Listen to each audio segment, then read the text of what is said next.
if you are under pressure, you will make mistakes. And those mistakes can be very, very expensive.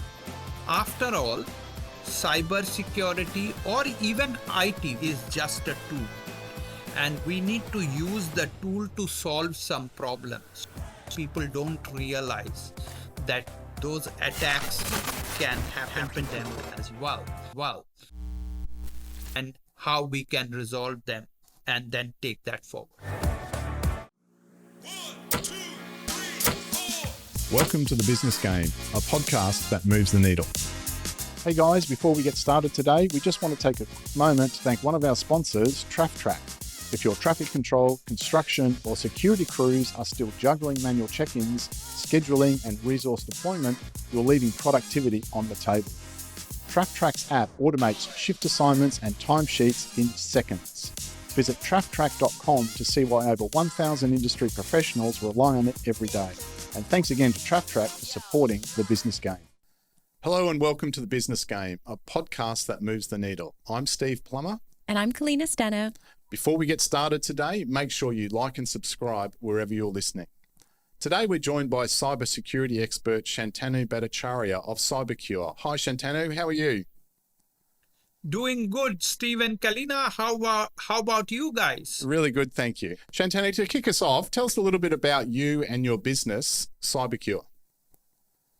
Yeah, so I started off as a developer, a software developer. I did my graduation and post-graduation in computer science, and then followed it with starting as a defense scientist of India. There is an organization called Defense Research and Development Organization. So I used to be a computer scientist and did some software for missiles and things like that. That's how I started. And then I graduated into a company where we developed the internet software, the software which takes you to the internet. Nowadays, you don't have to install anything to get onto the internet. It comes by default. But there was a time when you had to actually physically install the NIC card, the network interface card, and then install the software on top of that before you could go into the internet. And we used to develop the TCP/IP stack at that time. So that's how I started. And now here I am with my company called CyberCure, which does cybersecurity consulting, but with a difference. Many small and medium organizations have a challenge where what they do is they spend a lot of money on to cybersecurity, hoping that if they actually buy some tools and start deploying them, it will give them the protection. But unfortunately, that's not how cybersecurity works. So you need to be very directed and intentional to get the right kind of protection. And that's where we come in. We provide measurable protection to businesses. All right, looking forward to diving into that and the measurable protection. Yeah, wow. So, Shantanu, what from your childhood do you think has shaped the values that have led you to the cybersecurity space and the leadership that you hold there?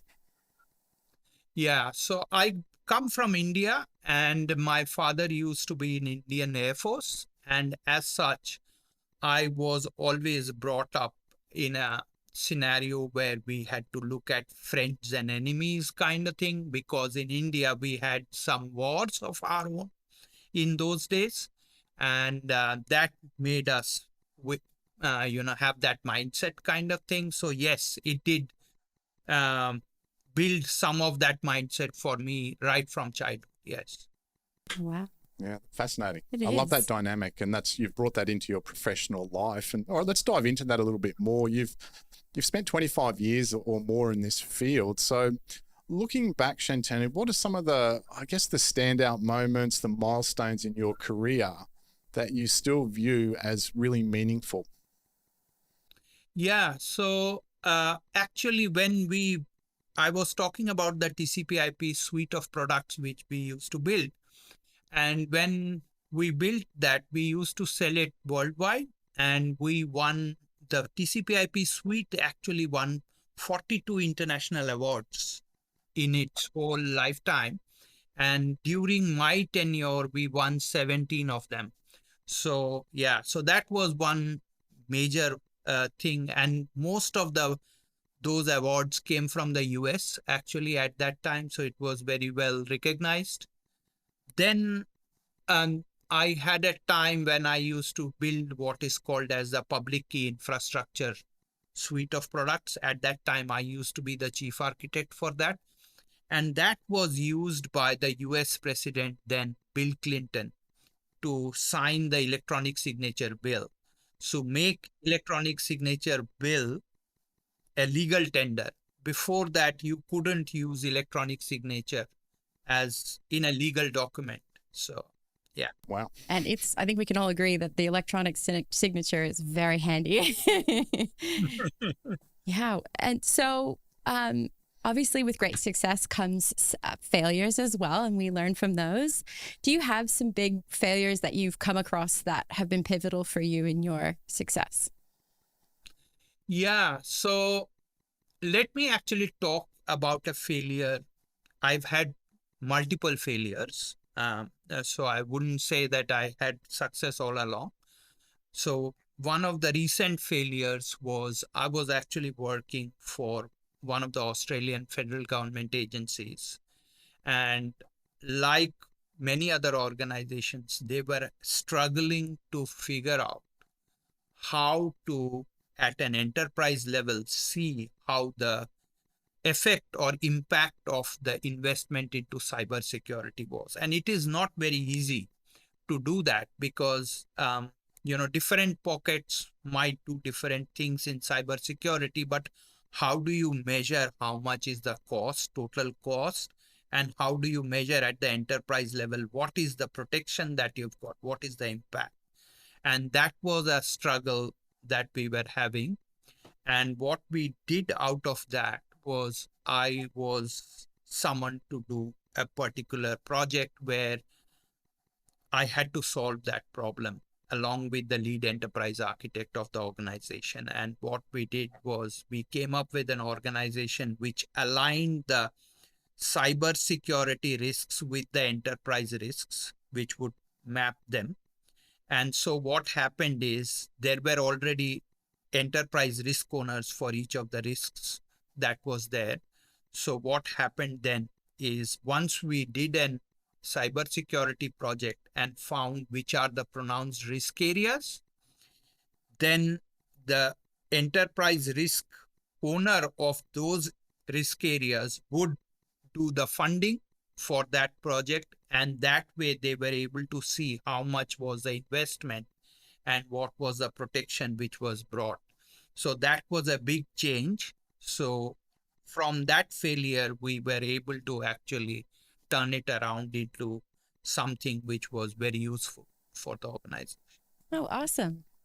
That's such a cool turn of events. But that's often where our learning is, right? In those moments where it doesn't go so well. So Absolutely. Yeah. Shantanu, let's talk a little bit about your career and some transitional moments. So how did you transition from building the TCP IP stacks and the low-level software into almost the stratosphere of advising governments and leading large security architecture with these global projects? Can you talk us through that?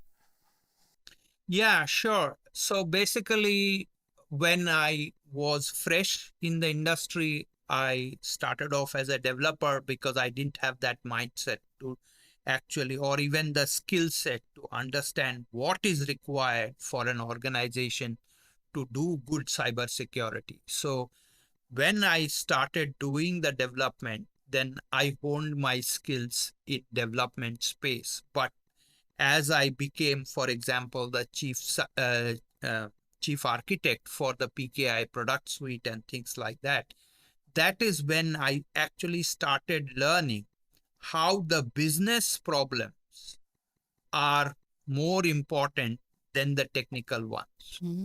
Because after all, cybersecurity or even IT, which is information technology, is just a tool. and we need to use the tool to solve some problems. So the business problems are supreme, and they are the ones which we are trying to address. And if we actually address them with the right tools, then we have wonderful results. On the other hand, if we do over engineering or focus too much on the technical side without looking at the business aspects, then we don't get the business outcomes that we need, and the businesses fail.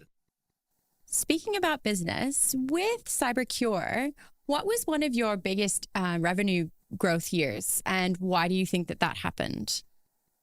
Yeah, so what happens in my CyberCure business is more of consulting. So many of the consulting work that I do either with the government or with private organizations is through CyberCure.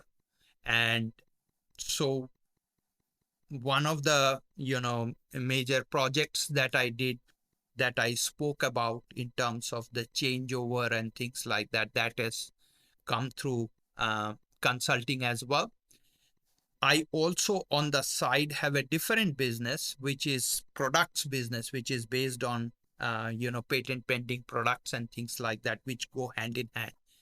And that then solves the problems for business. And that is why I am able to bring about, major impacts through the contracts and things like that that I do through the business. All right, just following on from Kalina's question there, Shantanu, let's dive into a little bit about, I guess, the operational stuff of a business, because you build and lead teams of 50 plus cybersecurity experts, and that can't be a very simple process at least. So what operational practices did you establish to maintain, and I guess it's both the innovation side of things, but also the discipline at scale? Yes, it's a very important question you ask, because when you talk about discipline versus you are talking about innovation, they are a little bit different from each other. Yes. When you have too much of a process, then you leave little room for innovation.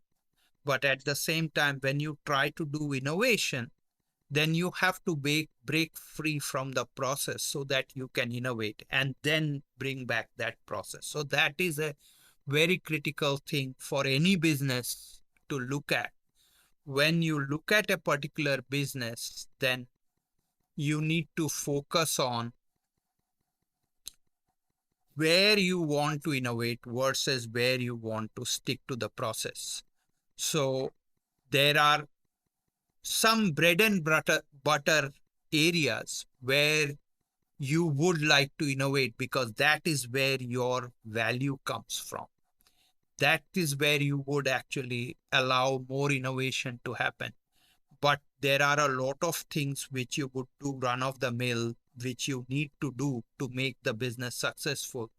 That is where you actually stick to the process. So having a right balance of innovation versus process is very critical for any business to be successful. A quick follow-up on that. So where's the line there? How do you judge where the line is in that balance? If you go too much one way or too much the other way, how do you manage that?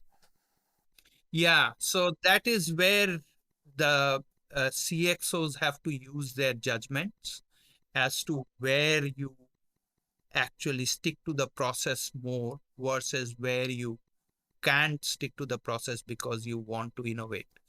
So what generally ends up happening is, if there is in cybersecurity, for example, there is a lot of compliance and things like that that happens. So in those areas, you can't do too much of innovation because you have to comply with the regulations or the frameworks that are available, because without that, you are found to be failing and you can be penalized. So those are the areas where you can't do too much of innovation, even though there are some scopes of innovation there too, but we won't get into that at this moment. So compliance related activities have to be process oriented, versus when, let's say, I am talking about how should I start doing a new way of protecting against different types of attacks. That has to be thoroughly innovative. So that's where, that's how you determine. So um, you need to figure out as a CXO, like for example, I'm a business owner, as to which is the right place to use innovation versus where you can't, because that will fail the business. So yeah, it's a tricky thing. That's right. And this space that you're in is obviously very niche. And so, how do you sort of advise these C-level executives who might not have that technical background that you do? How do you keep them informed? And yeah, what's the process there? Yes, that is another very important question, because uh, not everybody has to be cybersecurity expert in an organization. But they have to leverage the benefits we get from the cybersecurity. Sure. And as such, one of my key roles is to actually explain to them in business terms as to what is it that we are giving. So, for example, if I take your business as into perspective, then I might be telling you things like, okay, so you have, for example, um, CCTV cameras, and the CCTV cameras might get hacked. So I will put protection around that. That is easy for you to understand, that what is it that I am trying to protect against. And you can then tell me whether that is a protection that you are looking for or not.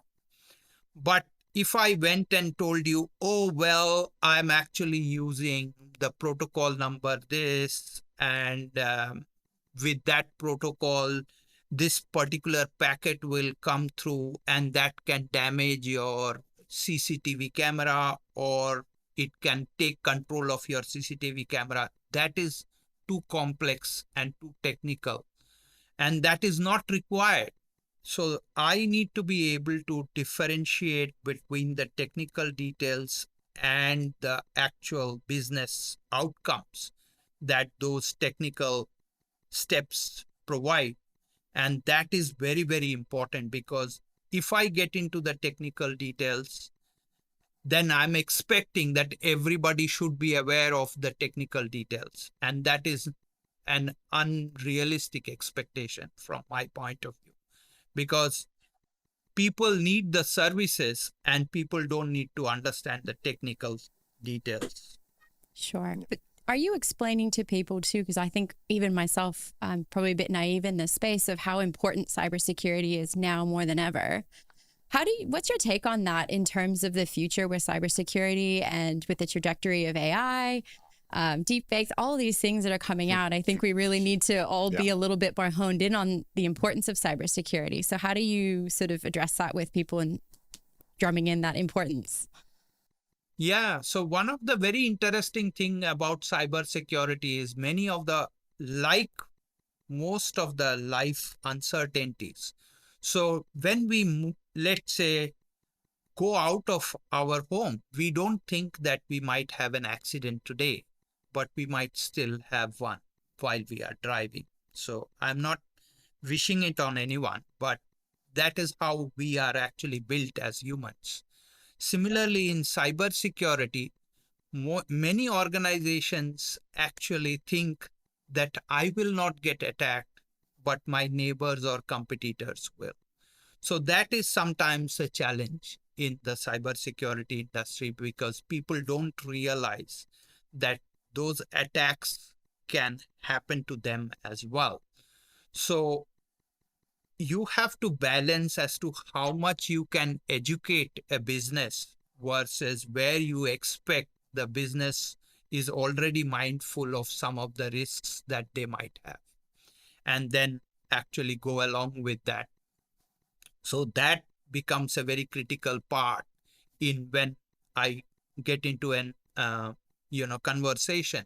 So if the organization is completely sort of thinking that they might not get attacked at all, then it might not always be helpful to go through the education process. But whereas if there is a little gap in terms of, yes, I know that there might be some attacks, but what kind of attacks might I be affected by? Then that makes sense, because then I can actually inform them of, in their context, what are the attacks which might be relevant and how we can resolve them, and then take that forward. So that's the kind of fine balance that you have to take as to where you educate versus where you stop and say, this is not the right time to proceed. Yeah, sure. You don't want to be talking to a brick wall if people's eyes sort of glaze over there. Hey guys, just wanted to do a quick shout out to our affiliate partner, Opus Clip. If you need great videos without hiring an editor, their AI engine turns your raw clips into share-ready content in under a minute. No skill required. Find our link in the description to support our show and get a great sign-up bonus. Create more, stress less with Opus Clip. Now back to today's episode. Shantanu, one of the things you talk about, and I love this phrase, right? It's shifting power from attackers to defenders. I just love that I phrase, love right? that, Let's take the especially power tying back, back to your dad. That's yeah, absolutely. So in building your current venture, it is focused on that dynamic of shifting power from the attackers to the defenders. So what are the most risky or resource intensive decisions that you've had to make in doing that? Yeah. So you say that, shifting the power from attackers to defenders, that is so powerful, because if you actually go and see how the attackers attack, they go on the dark web. Let's say I am completely novice as far as cybersecurity is concerned, but I know how to go to the dark web. You won't believe there are services available for $1 which you can buy, and you buy that service and you tell them that you attack this organization for me. So I don't need to know any cybersecurity to perform an attack. I can pay that dollar, and there is somebody else sitting there who will execute the attack. Wow. That is the kind of leverage that they have. Oh, I hope everyone heard that, right? That's so Folks, I hope scary. you heard that. If we look at the defender scenario, what we try to do is to defend our organization alone. But we need to have a synergy where all defenders should be able to leverage from the experiences of others, so that we have similar kind of synergy in protection. That is where I say that the power needs to shift from the attacker to the defender. Because for an attacker, they have actually built an ecosystem which is so easy for them to use without having to have the expertise in cybersecurity. So we need to actually, as protectors, have solutions which are mind-changing or game-changing for us to be able to successful. For example, in the data protection side, what currently happens in most of the traditional vendors who provide the data protection stuff is they understand how the attackers operate. They understand and research how the attackers operate and then provide solutions to that. That is fantastic. That is very good work. But what happens if the attacker changes their modus operandi? If they change their modus operandi, then suddenly you do not have a solution for that. And that is many times the case in data protection kind of thing. Which is why when we built our data protection solution, we have a patent pending way of identifying all the ways to access the data. So we monitor all paths to the data, whether it be covert path or overt path. And we monitor that and then determine whether it is a legitimate or illegitimate access. which is independent of the modus operandi of the attacker. So, which then means whatever methodology the attacker uses, we are well protected. So that's the kind of game change that we are trying to build in. That is one example. So that's the kind of approach that I use. And just on that, at the start of today, you mentioned about providing measurement for your clients. Is that one of the tools that is a measurement tool for you to go back to the client and say, well, look, we've found all of these things, and so they can see the benefit of the work that you're doing. Am I interpreting that correctly? Yes, very much so. So just to give a little bit more deep dive on the current scenario, what generally the statistics says is an enterprise can deploy anywhere between 80 to 85 different cybersecurity tools to protect against cyber attacks. But even despite having so many tools, they are only able to detect 42% of the data breaches through their tools, which means the large part, 58%, still goes undetected. And when they have to detect those 42%, they take 194 days on the average to detect, which means the attacker is in your network for more than 6 months already, which means they might have done a huge amount of damage already. So, and when they try to recover from that, they take about 6 to 9 mil USD to recover from each data breach that is gosh. there. Wow. Yeah. Wow. So with the tool that I am talking about, which actually can identify all paths to data and figure out between legitimate and illegitimate, we are able to not only detect but protect against 96% of the data breaches. So which is a huge change, and we can do that within the first 3 days of the attacker launching the attack. So, and we can, for the remaining 4% that can get leaked, we promise that we actually reduce the cost by at least 50%. So that's the kind of change that we are trying to bring in. Wow. To that. Can I just ask, what is the motive for these attacks? I mean, I understand that data is valuable, but what is it that is the most common sort of reason for attacks? Is it like competitors, or are they selling that data? Especially if they're executing these attacks for $1, how does that? What's the motive? Or are they just bored and malicious? Like all of the above. So yeah, so people who are bored, they are generally the tech savvy people, and they just want to try out things, which used to be, we used to have that term script kiddies some time back. What young people would do is they would learn the ropes and they would try to perform some attacks to see what happens, kind of thing. Yeah, right. So those are the people who, when they are bored, they actually try those attacks, but they don't have a specific malicious intent maybe. But nonetheless, that can cause sometimes very major, disruptions. So even though they start out with a non-malicious intent, but that can happen. But the people who buy to do an attack, they can be competitors, for example. So for example, I have a hotel chain, okay? And a competitor comes around and wants to soil my reputation. And so what they would do is they would actually post, bad reviews about my hotels and things like that, which might not be legitimate, and all of those kind of things to soil my reputation.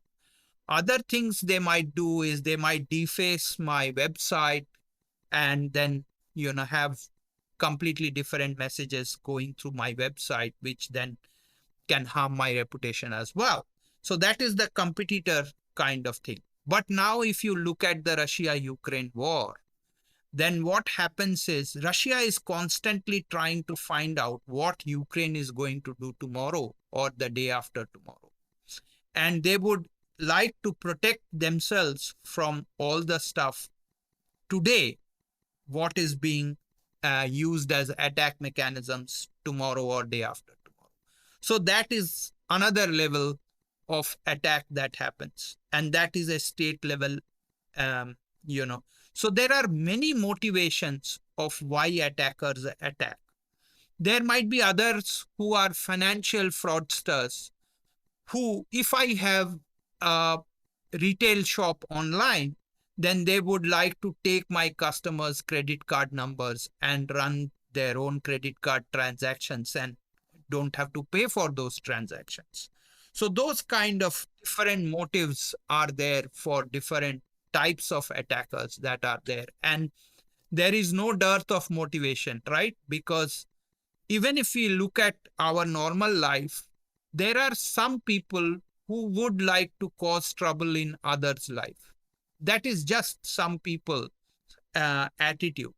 And that is the same in case of cybersecurity as well, that there are some people, not all, not the majority, but some people who try to do these kind of disruptive activities. Can we talk a little bit about the public key infrastructure? You mentioned that earlier on. What are some of the behind the scenes hurdles that most people don't know about, and how do you solve them while keeping delivery timelines realistic? Let me actually give a little bit of the technical stuff here so that I can explain the answer to the question that you have. So public key infrastructure is actually based on what is called as asymmetric encryption. So normally what happens in computer science is there is two different types of encryption. One is symmetric and one is asymmetric. And why are they called like that? Symmetric is something where you use a key to encrypt and then you need to use the same key to decrypt. So let's say, suppose I wanted to send some secret message over to you. Then I would need to send you the key so that my encrypted message is something which you can decrypt, right? Because otherwise you won't be able to decrypt it. You need the same key that I use to encrypt it. The problem with that is now I have to send the key as well. And that has to be sent in a secure way as well. So do I encrypt the key as well? And then what happens to the key which is used to encrypt the key? So that actually gets into a spiral. So they have come up with, some people have come up with this fantastic algorithm which is asymmetric. So the key which you use to encrypt and the key which you use to decrypt are different. So what then happens is I can actually give you one key and I can keep the other key. I will encrypt using one key and send the message over to you, and the key which is already there with you, you can use that to decrypt it. So the problem of sending the key every time around is solved. That is what the PKI technology actually can do. And one of the behind the scenes with PKI technology is PKI technology technically is very powerful and can solve a lot of the cyber security problems. But what happens is that the technology is so complex that there are many moving parts to it. So because there are so many moving parts, it's easy for the company which is implementing it to implement it incorrectly. And that is where the problems actually arise. So people might make one small mistake and that in implementation, and then that can have an effect and things like that. So that becomes essential part. So I've actually done a PKI strategy for some organizations where they are advised and guided as to what is the best way for their organization to implement the PKI technology so that these loopholes aren't there. And or even if they are there, then it is caught very early on before any effect is there. So then they can actually go ahead and use the technology very well. Yeah, wow. Geez, this is a whole new world for me. So I'm learning so much from this. Thank you. With all of your experience in this space, looking at cybersecurity and the industry now, what would you say are the best parts of the culture within that space today? And what are parts that probably need some adjusting? Yeah. So one of the major problems which organizations face, middle and small organizations, is that they do not have enough money to obviously fund all their cybersecurity needs.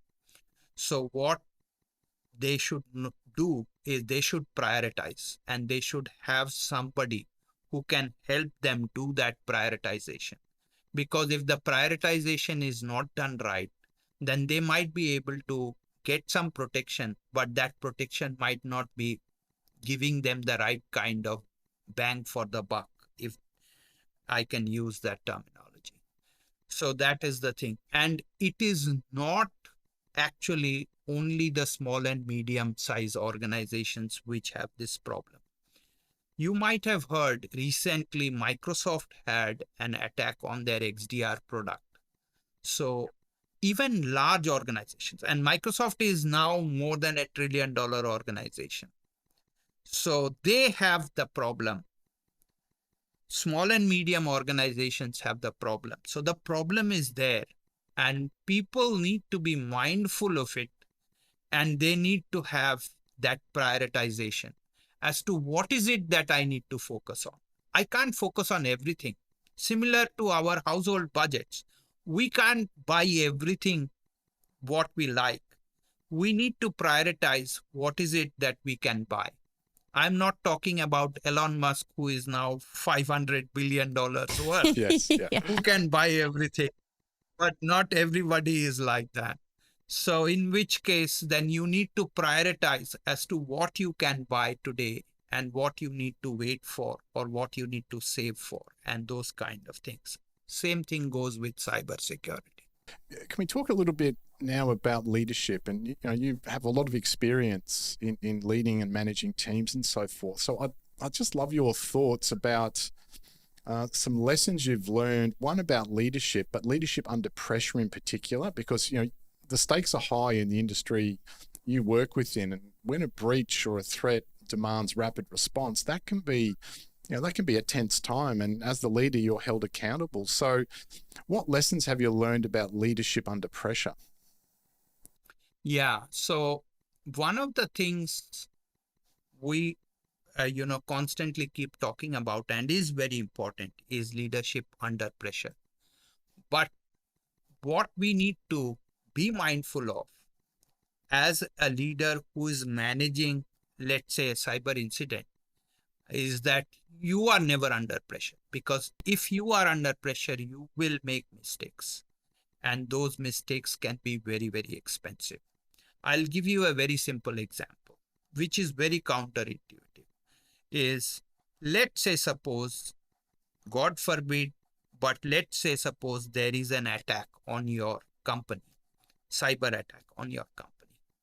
What is the first thing that you would try to do? As a normal person, you would try to, start mending things and start correcting things.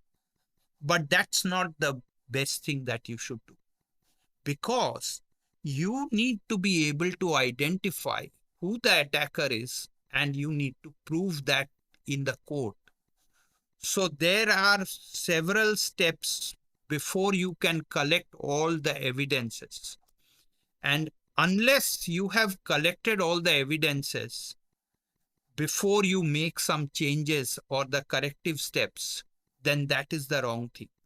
So you should first collect all the evidence. So you should get the forensic expert, cyber forensics guy to do all the evidence collection before you start taking corrective measures. Because otherwise, you will never be able to prove in a court of law what happened and who the attacker was.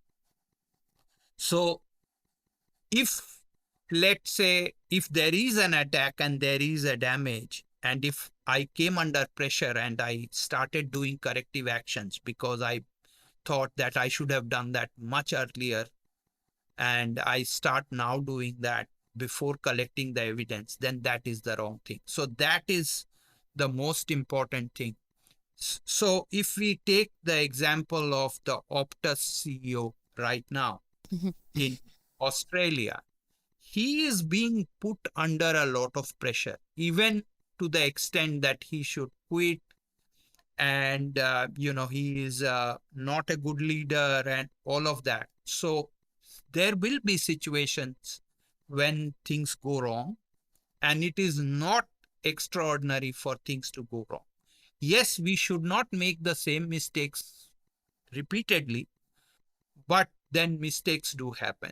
And then at that time, you need to have that poise. You need to have that, the coolness about you to be able to deal with it systematically. Because the moment you lost your cool, the game is lost. So that is the most important thing. And we should learn from the Optus CEO. I think I would appreciate a lot about the way he is handling the questions and the way he is still approaching the media. The media is actually killing him every day, but he still comes back to the media and reports and keeps his cool. So it's more process than pressure, I guess, is what you're saying there. And you've got to have that process in place. Yes, absolutely. And it is the attitude that we need to hold. We can't be pressured.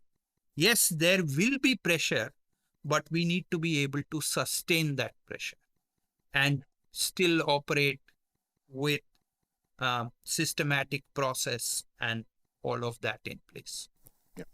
Can I just ask quickly, what do you have any personal sort of rituals that allow you to keep that cool and poised when you're in those high pressure moments? What do you do personally to stay focused and not let the pressure crumble you? It's not a rocket science here. It's a very simple thing, and all of us probably know about this. Simple breathing exercises actually keeps our... What happens basically is when you are under pressure, then your heartbeat goes up and those kind of heart rate goes up and things like that. So what you can do is simple breathing exercises, having deep breaths, and that will slow the heart rate down and it will slow your mind down as well. And you are much easier able to handle those situations. So it's a very easy thing. But many times when we get into the pressure, we forget to do that. And that's the challenge. Yeah. Shantanu, one of the things we like to do as we finish is to fire 4 or 5 rapid questions at our guests just to get to know the person behind the microphone. So are you ready to go? I've got 4 quick questions for you. Absolutely. All right. Fire away. All right, here we go. So the CEO or the leader who has had the most impact on you? So I had an organization which I worked in, which was, I was talking about the PKI product suite. And in that instance, I had a individual called Aniruddha Shrotri. He was a person who is not only technically solid, but as a human being, he is a person of gold, I can say. So he's the person. All right, fantastic. Who or what couldn't you live without? I can't live without thinking about cybersecurity. It has become my lifeblood. Love that. iPhone or Android? I prefer iPhone, but I don't think you can compare the two in that sense, both have strengths of their own. All right. And what was the last book you read? Yes, the last book I read was the six Thinking Hats by Stephen Covey, I think, if I remember the name of the author right. I have a question. Yeah, go. What was your first job? First job was in Defense Research and Development Organization as a computer scientist. That was your first job? Yes. Wow, that's incredible. I'm like, wow. How old were you when you took that on? I was exactly 21 years old. Okay. Oh my gosh, that's incredible. It was September 1991 when I joined. Wow. All right, fantastic. And last one, where can people find you and your company? Yeah, I am very much active on LinkedIn. That is one thing which is a thing which I do more often because there are more technically oriented people on LinkedIn. That's probably the only social media I'm on. All right, fantastic. On that note, thank you so much for joining us today, Shantanu. It's been an absolute pleasure. I don't know about you, Colleen. I've learned a heap about cybersecurity. So much. And again, folks, don't forget to like or subscribe to The Business Game wherever you're listening. That's all we've got time for. We'll see you next time. To help support our continued mission to provide free, best-in-class advice from the world's most compelling business leaders, make sure you hit that subscribe button and ring the bell so you never miss an episode. See you next Saturday. Thanks for tuning into The Business Game. If you like what you heard, make sure to subscribe on YouTube and follow us on TikTok, Instagram, Facebook, and LinkedIn to stay connected. A big thank you to our major sponsor, TraffTrack, for powering today's episode. And join us again on the next episode of The Business Game, a podcast that moves the needle.